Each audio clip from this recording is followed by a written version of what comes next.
हर बड़ी कामयाबी के पीछे एक राज होता है।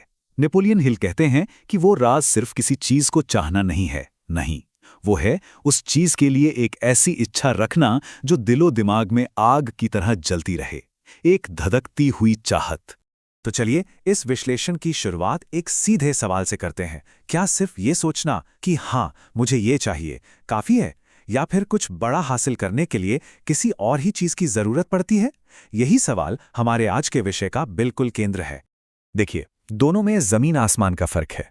एक तरफ है एक साधारण सी इच्छा, मतलब धुंधली सी, बस एक उम्मीद कि शायद मिल जाए। इसमें हमेशा पीछे हटने का एक रास्ता खुला रहता है। लेकिन दूसरी तरफ है एक धधकती हुई चाहत।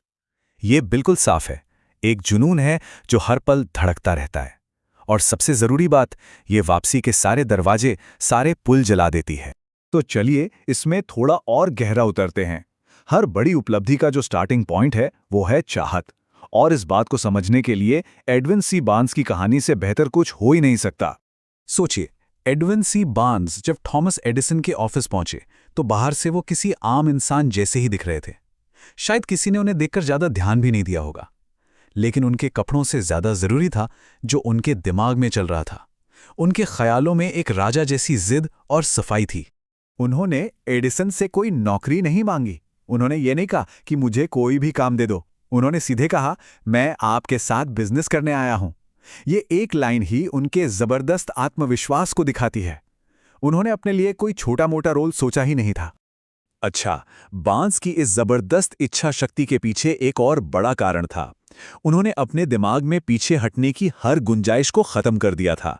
और यही हमारा अगला सिद्धांत है, अपने पीछे के जहाज जला देना। बार्न्स की सोच बिल्कुल यही थी। उन्होंने मन ही मन तय कर लिया था कि वापसी का कोई ऑप्शन है ही नहीं। ये एक तरह से ऑल इन जाने वाली बात थी, या तो ये या कुछ नहीं। इसी सोच ने उन्हें आगे बढ़ने की हिम्मत दी। ये कहानी एक पुराने जमाने के योद्धा की है। वो अपने सैनिकों को लेकर दुश्मन के इलाके में पहुंचा और वहां पहुंचते ही उसने उन सारे जहाज़ों को जलाने का हुक्म दे दिया जिनसे वो आए थे। अब सैनिकों के सामने सिर्फ दो ही रास्ते थे, जीतो या मरो। और पता है क्या हुआ? वो जीते। बड़ी से बड़ी तबाही भी इस चाहत को नहीं रोक सकती। जब शिकागो की भयानक आग में मार्शल फील्ड का पूरा स्टोर जलकर राख हो गया, तो वो उस राख के ढेर पर खड़े हुए और ऐलान किया कि वो यहीं पर, इसी जगह पर दुनिया का सबसे बड़ा स्टोर बनाएंगे। तो अब तक हमने मानसिकता मतलब माइंडसेट की बात की, लेकिन सवाल यह है कि इसे असलियत में कैसे बदलें। नेपोलियन हिल ने इसके लिए एक प्रैक्टिकल फॉर्मूला दिया है, 6 कदम जो किसी भी इच्छा को हकीकत में बदल सकते हैं। और ये कोई हवाई बातें नहीं हैं।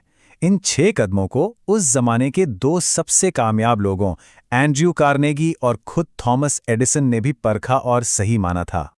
और अगर ये जानना है कि ये सिद्धांत कितने ताकतवर हैं, तो जरा एंड्रयू कार्नेगी की दौलत का अंदाजा लगाइए। उनके समय के $100 मिलियन आज के हिसाब से $20 बिलियन से भी ज्यादा हैं। ये उस लेवल की कामयाबी है जो इन सिद्धांतों को अपनाकर हासिल की गई। तो वो 6 कदम क्या हैं? पहला, बिल्कुल सटीक रकम तय करें, गोलमोल नहीं। दूसरा, ये तय करें कि उस पैसे के बदले में आप क्या देंगे, कुछ भी मुफ्त नहीं मिलता। तीसरा, एक पक्की तारीख तय करें। चौथा, एक ठोस प्लान बनाएं और तुरंत बिना देर किए उस पर काम शुरू कर दें।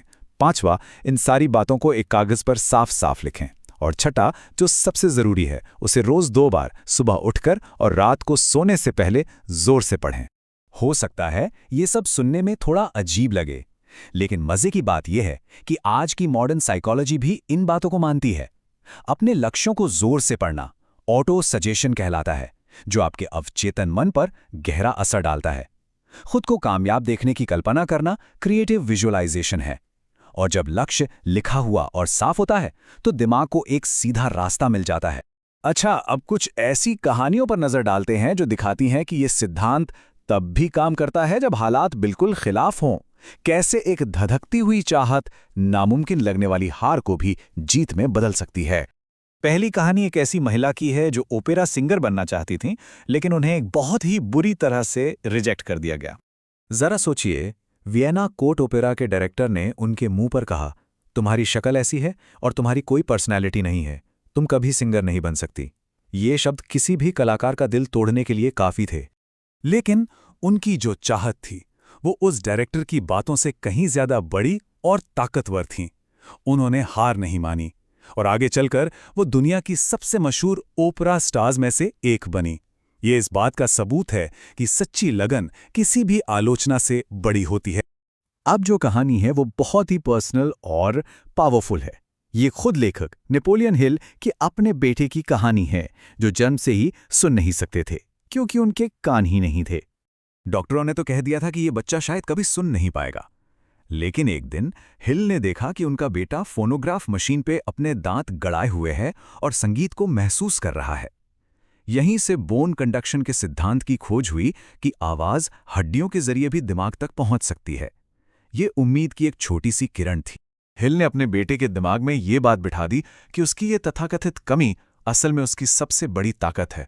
और नतीजा हैरान करने वाला था।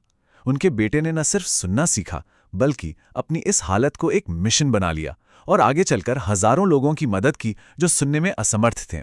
इस पूरे विश्लेषण के बाद आखिर में बात एक ही सवाल पर आकर टिक जाती है। ये सवाल हर किसी को अपने आप से पूछना चाहिए, हम जिंदगी से क्या मांगेंगे?